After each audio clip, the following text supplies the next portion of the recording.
यह कहानी है पहाड़ों की रानी कहे जाने वाले सुंदर से शहर शिमला की, जहाँ पर एक बहुत बड़े सेब के व्यापारी थे जिनका नाम था रुद्र सिंह। रुद्र सिंह का सेब के व्यापार के साथ साथ कुछ होटल्स का भी कारोबार था, जहाँ पर सैकड़ों वर्कर्स उनके यहाँ रोजगार पाते थे। रुद्र सिंह के परिवार में उसका बेटा अरुण और उसकी बीवी शकुंतला है। सभी शिमला में बने एक आलीशान बंगले में सारे ऐशो आराम के साथ जिंदगी जी रहे थे। शाम घर पर। पापा कहाँ हैं आप? पापा। अरे बेटा अरुण, चिल्ला क्यों रहे हो? तुम्हारे पापा पूजा कर रहे हैं। माँ, मुझे नई बाइक चाहिए। वो शर्मा अंकल का बेटा है ना जतिन, उसने कल ही नई बाइक ली है। मुझे भी चाहिए, नहीं तो कल से कॉलेज बंद। बेटा मैं बात करती हूँ उनसे, तुम शांत हो जाओ मेरा प्यारा बेटा। रुद्र सिंह पूजा करने के बाद घर में पूजा का जल छिड़कते हुए, अजी सुनते हो, आपके अरुण को नई बाइक चाहिए, आप उसे आज दिलवा दीजिएगा। नई बाइक? अभी 2 महीने पहले ही तो बाइक ली है उसने। इतनी फिजूल खर्ची अच्छी नहीं। पापा, आप इतना बड़ा कारोबार करते हो लेकिन अपने बेटे की फरमाइश पूरी नहीं कर सकते हो। क्या फायदा ऐसे कारोबार का? बेटा, ये सब मोह माया है। धन संपत्ति सब यही रह जाना है। बस नारायण नाम ही हमेशा आपका साथ देगा। पापा, आप फिर शुरू हो गए। अपने प्रवचन बंद करिए। माँ, मैंने कहा कि मुझे बाइक चाहिए तो चाहिए बस। हाँ, आप भी ना मेरे इकलौते लाल को गुस्सा कर दिया।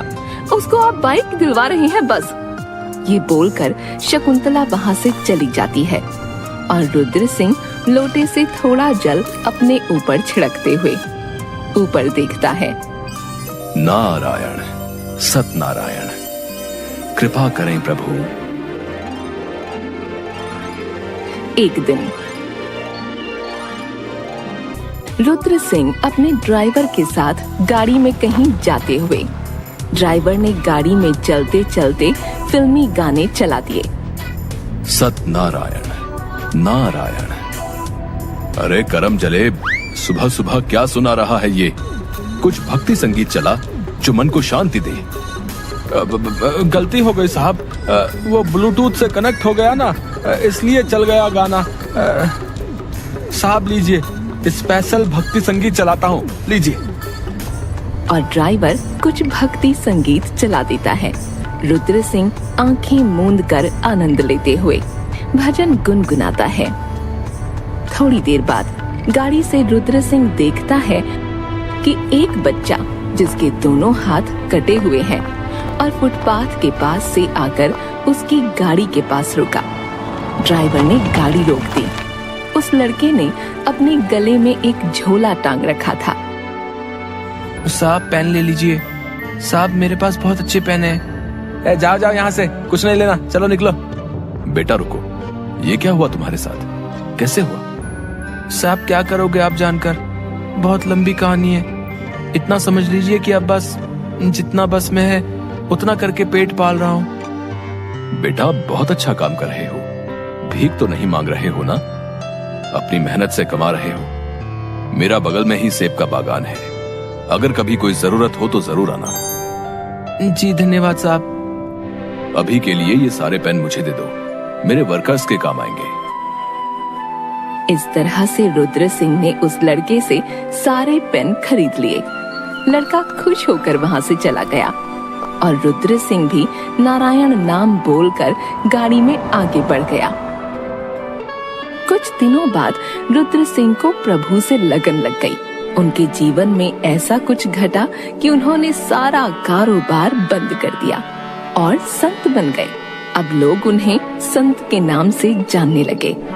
अब रुद्र सिंह सिर्फ प्रभु भक्ति करते और शाम को बैठते और अपने अनुयायियों को प्रवचन देते। रुद्र सिंह के संत बनने पर घर में, अरे ये क्या किया आपने? सारा कारोबार बंद कर दिया। क्या चल रहा है आपके दिमाग में? हे प्रभु, तू औरों को देता है, हमारा तो दिया हुआ छीन लिया। ये कैसा नाम जप रहे हैं तेरा? शकुंतला, तुम इस धन का मोह मत करो। ईश्वर किसी ना किसी तरीके से हमारा पेट जरूर भरेंगे। नारायण सतनारायण। दिमाग हट गया है आपका सही जगह से। पता नहीं किसने जादू टोना कर दिया इन पर। मम्मी, मेरी बाइक में पेट्रोल खत्म है, 2000 रुपए देना। जा अपने बाप से मांग ले, भिक्षा में पेट्रोल ले आएंगे। हाय रे मेरी किस्मत। एक दिन रुद्र सिंह ने अपने अनुयायियों को दरबार में अपने व्यवसायी से संत बनने की घटना सुनाई। एक दिन जब मैं अपने सेब के बागान की तरफ जा रहा था, उसी वक्त सड़क पर एक तेज रफ्तार गाड़ी ने एक कुत्ते को कुचल दिया, जिससे उसके 3 पैर टूट गए थे और वो सिर्फ एक पैर से घसीटते हुए आगे बढ़ने लगा और एक पेड़ के नीचे आकर बैठ गया। कुत्ता दर्द से चिल्ला रहा था। मुझे बहुत तरस आया और मैंने सोचा कि उस कुत्ते को किसी जानवरों के अस्पताल में ले जाऊं। मगर फिर अस्पताल के लिए तैयार होते समय मेरे दिमाग में एक बात आई और मैं रुक गया। मैंने सोचा कि अगर प्रभु हर किसी को खाना देता है तो मुझे अब देखना है कि इस कुत्ते को अब कैसे खाना मिलेगा। रात तक दूर बैठे उसे मैं देखता रहा। फिर अचानक मैंने देखा कि एक दूसरा कुत्ता मुंह में रोटी का टुकड़ा लिए उसके पास आया और वो रोटी का टुकड़ा उसके सामने रख दिया और घायल कुत्ते ने किसी तरह उसे खाया। फिर ये रोज का काम हो गया।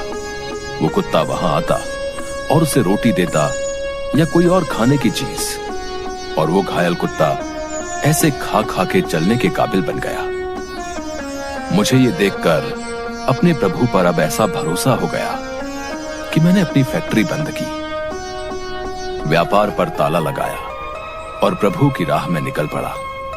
और संत बनने के बाद भी मेरे पास पैसे उसी तरह किसी ना किसी बहाने आते रहे जैसे पहले आते थे, ठीक वैसे जैसे उस कुत्ते को दूसरा कुत्ता रोटी खिलाता था रोज। सतनारायण सतनारायण।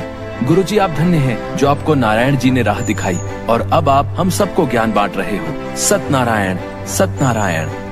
नारायण नाम में ही सब कुछ है, नारायण नाम में ही सब सुख है। वही सबको सब देगा। मोह माया त्याग कर वहीं अपना ध्यान केंद्रित करिए। रुद्र सिंह की ये कहानी सुनकर उनका एक अनुयायी जोर जोर से हंसने लगा।